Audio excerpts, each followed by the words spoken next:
Halo, selamat datang. Pada kesempatan kali ini, izinkan kami, kelompok TPAV, akan menjelaskan tentang macam-macam pergerakan kamera. Adapun materi yang akan kami jelaskan, yaitu mengenai angle, movement, shot size, dan yang terakhir, yaitu mengenai framing. Angle adalah sebuah posisi sudut pandang dari kamera. Angle terbagi menjadi beberapa jenis, diantaranya bird eye, high angle, eye level, low angle, frog eye, dan lain sebagainya. Sebenarnya, ada lebih dari 5 angle seperti yang sudah disebutkan di atas, seperti canted angle, angle terbalik, slanted, decangle angle, dan lain-lain. Akan tetapi, 5 angle yang sudah disebutkan adalah beberapa jenis angle yang sering dipakai di dalam teknik pengambilan gambar atau video. Selanjutnya, masuk ke dalam penjelasan mengenai jenis-jenis angle. Bird eye. Bird eye ini merupakan posisi sudut pengambilan gambar yang diambil dari atas sebuah objek yang sedang kita ambil, dengan seakan-akan objek sedang dilihat dari mata burung. Nah, untuk menghasilkan bird eye ini, perlu diambil dari tempat yang sangat tinggi dari si objek, atau biasanya menggunakan alat bernama drone. Karena kamera dari sebuah drone bisa menghasilkan gambar atau video seperti seakan-akan penglihatan dari mata burung. Bird eye ini juga dapat menciptakan kesan luas, objek terkesan tak berdaya atau lemah, dan juga pengamat seakan-akan merasa berkuasa dalam melihat hasil foto atau video.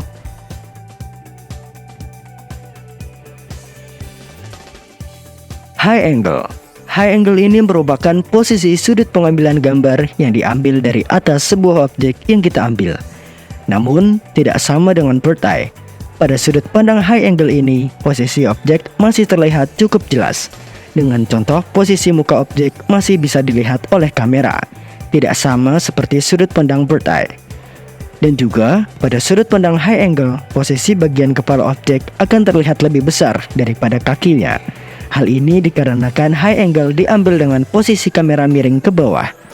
High angle ini dapat menciptakan kesan yang sama seperti bird eye, yaitu objek terkesan kurang berdaya atau lemah, dan pengamat akan merasa berkuasa dalam melihat foto maupun video.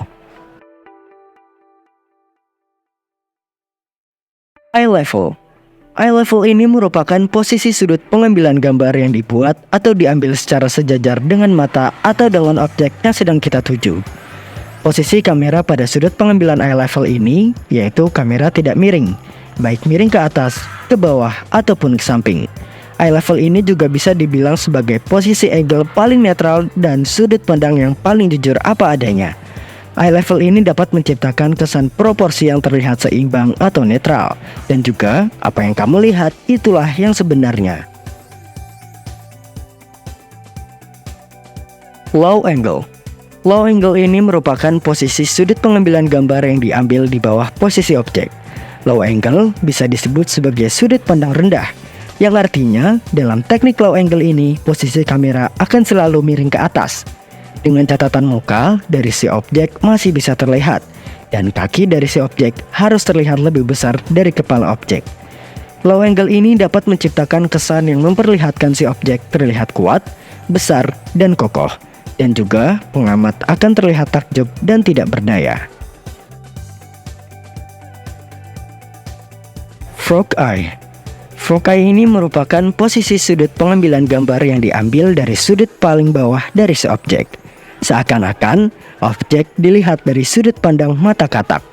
Frog eye ini adalah sudut pandang kamera terendah. Dalam pengambilan gambarnya, seorang fotografer atau sinematografer bisa saja harus tiarap untuk menghasilkan gambar atau video dengan angle frog eye. Karena untuk menghasilkan sudut pandang ini, kamera biasanya harus menyentuh atau setara dengan lantai dasar. Frog eye ini dapat menciptakan kesan yang sama seperti low angle, yaitu memperlihatkan si objek terlihat kuat, besar, dan kokoh, dan juga pengamat akan terlihat takjub dan tidak berdaya.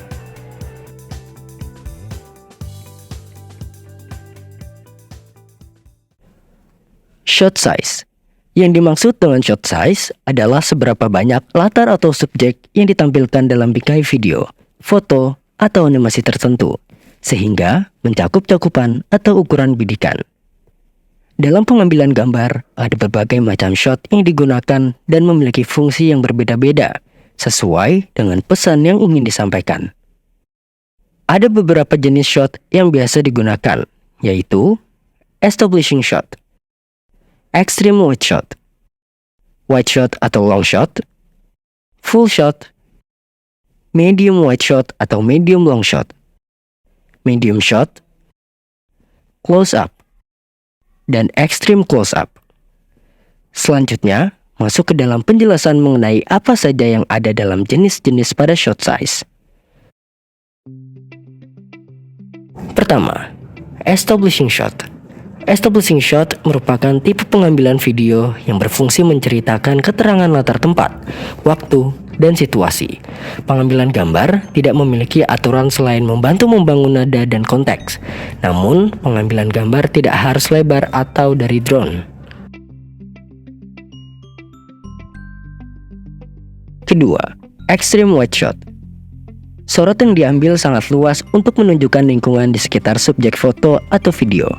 Shot kamera yang membuat subjek lebih kecil dibandingkan lokasinya. Shot ini juga bisa membuat subjek terasa jauh atau asing.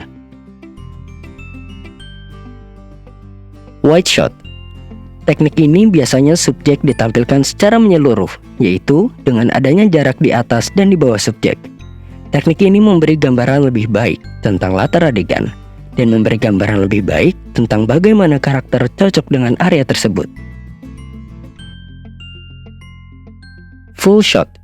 Teknik pengambilan gambar atau teknik pengambilan foto atau video yang dilakukan secara menyeluruh, yaitu dari bagian kepala sampai bagian kaki. Teknik ini digunakan untuk mengambil detail keseluruhan objek foto atau video. Medium wide shot. Teknik pengambilan gambar jenis ini yaitu dari kepala hingga lutut karakter. Medium shot. Teknik pengambilan gambar yang lebih sempit dari medium long shot. Medium shot mengambil gambar seorang karakter dari pinggang hingga ke kepala. Teknik pengambilan gambar ini biasanya digunakan untuk menunjukkan bahasa tubuh dari karakter dan juga ekspresi wajahnya. Close up.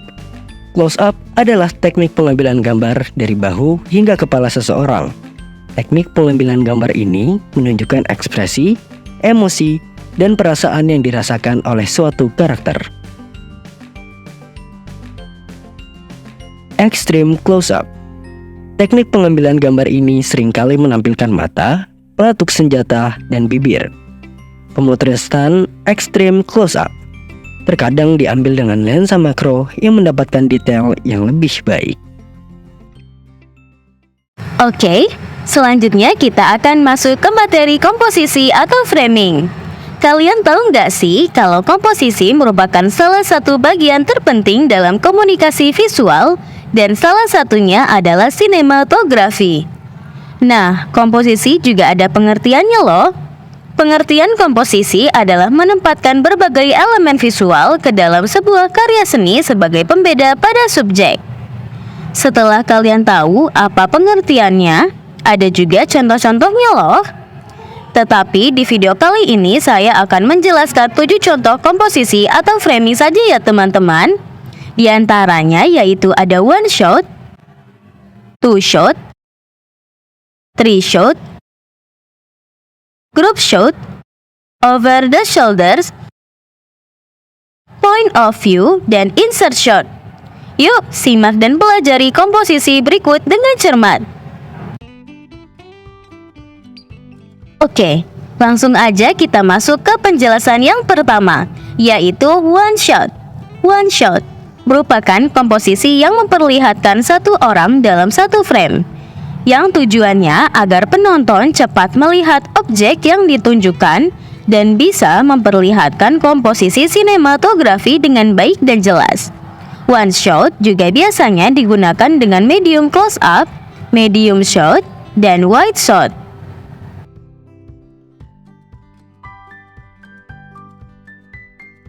Selanjutnya kita masuk ke penjelasan yang kedua, yaitu two shot. Two shot merupakan komposisi yang biasa digunakan dalam scene percakapan dengan memperlihatkan dua orang dalam satu frame. Tujuannya agar penonton bisa mengerti dengan siapa pemain sedang berbicara. Shot ini biasa menggunakan rule of third karena komposisi sinematografinya tetap simetris.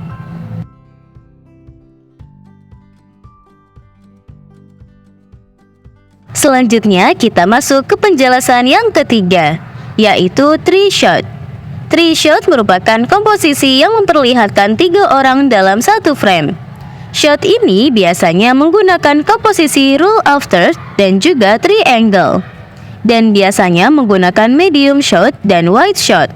Keuntungannya dari three shot ialah bisa memberikan interaksi kepada tiap karakter tersebut.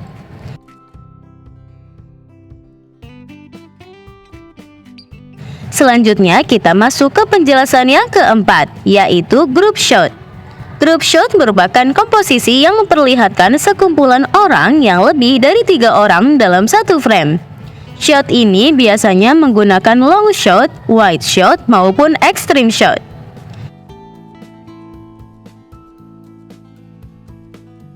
Selanjutnya kita masuk ke penjelasan yang kelima, yaitu over the shoulders. Over the shoulders merupakan komposisi yang memperlihatkan karakter dengan foreground, bahu lawan bicaranya dalam scene percakapan. Biasanya subjek menempati 1/3 frame. Tujuannya dari over the shoulders adalah supaya visual yang dihasilkan mampu menampilkan kesan dinamis. Selanjutnya kita masuk ke penjelasan yang keenam, yaitu point of view. Point of view merupakan komposisi yang dilihat dari sudut pandang karakter atau suatu objek. Dalam POV shoot, kamera ditempatkan seolah-olah melihat dunia melalui mata karakter, sehingga penonton dapat merasakan seperti menjadi karakter atau objek itu sendiri. Kemudian kita masuk ke penjelasan yang terakhir, yaitu insert shot. Insert shot merupakan komposisi yang memperlihatkan detail dari suatu objek. Biasanya insert shot digunakan dengan teknik close up yang disisipkan ke dalam adegan dramatis. Berikutnya kita masuk ke materi movement. Gerakan kamera movement merupakan sebuah aktivitas membangun suasana dramatik dalam sebuah shot video maupun film dengan cara menggerakkan kamera. Ada 8 teknik dasar gerakan kamera yang dapat digunakan dalam pengambilan gambar. Pertama adalah zoom atau zooming. Gambar yang dihasilkan dari gerakan ini adalah kamera mendekati objek atau zoom in, atau objek seolah-olah menjauh atau zoom out. Yakni dengan cara mendekati atau menjauhi objek secara optik dengan mengubah panjang fokal lensa dari sudut pandang sempit ke sudut pandang lebar atau sebaliknya.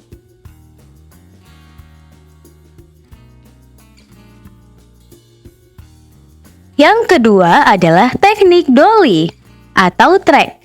Teknik ini bermaksud mendekati atau menjauhi subjek dengan menggerakkan kamera di atas tripod atau dolly. Teknik ini biasanya lebih dapat memberikan kesan bahwa kamera adalah mata penonton. Gerakan kamera dapat mewakili gerakan mata penonton seolah-olah ikut terbawa dalam film.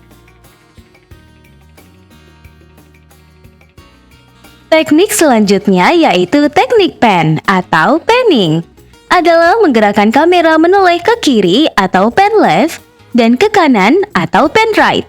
Gerakan panning ini bisa juga digunakan untuk pengambilan gambar pada objek yang tak bergerak, seperti kondisi ruangan, foto-foto yang berjajar di dinding, suasana kota, atau yang lainnya.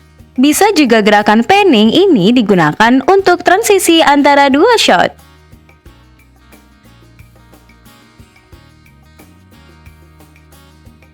Keempat adalah gerakan crab atau crabbing.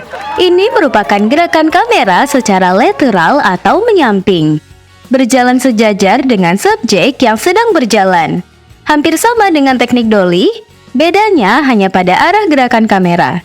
Jika dolly bergerak maju mundur, maka crab ini mempunyai gerakan ke kiri atau crab left, dan ke kanan adalah crab right.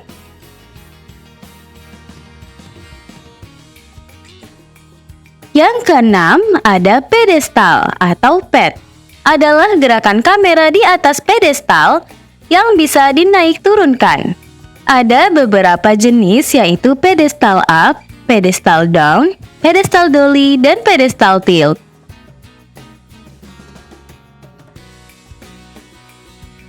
Dan teknik yang terakhir yaitu follow.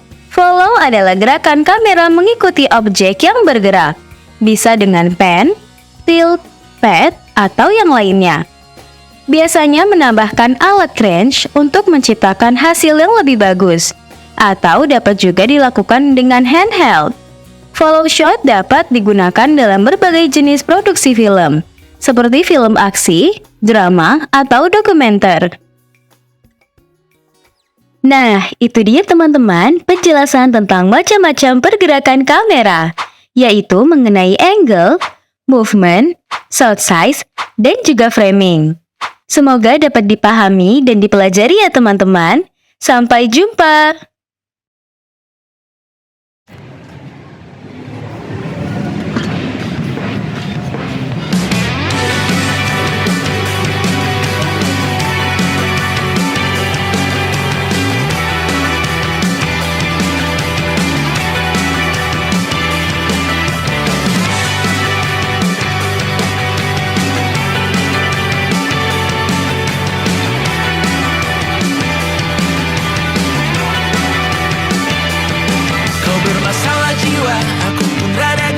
Jodoh akal-akalan neraka kita bersama. Kau langganan menangis, lakimu muntah-muntah. Begitu terus sampai iblis tobat dan sedekah. Terkadang rasanya leher terbakar hingga pagi. Seperti aku hidup berpasangan dengan api. Berhenti, ulangi psikolog dan terapi. Aku isi bensin, kita coba lagi. Tapi sebelumnya, sejuta sayang untukmu cinta. Karena aku pun bola panas juga, kadang lebih atau sama parahnya. Dan jika bicara tentang masa depan, aku pun bingung tak punya tebakan. Lagu cinta untuk akhir dunia, lihat kami nyanyikan ini bersama. Semoga hidup kita terus gini-gini saja. Walau sungai meluap dan kurs tak masuk logika. Semoga kita mencintai apa adanya. Walau katanya sekarang ku bisa masuk penjara. Satu persatu, hari per hari, yang menyakiti benahi lagi. Perihal esok, untuk nanti dulu. Perihal cincin, ku cari waktu. Persetan kata siapa, mau bilang apa tak guna. Mereka hanya tahu nama.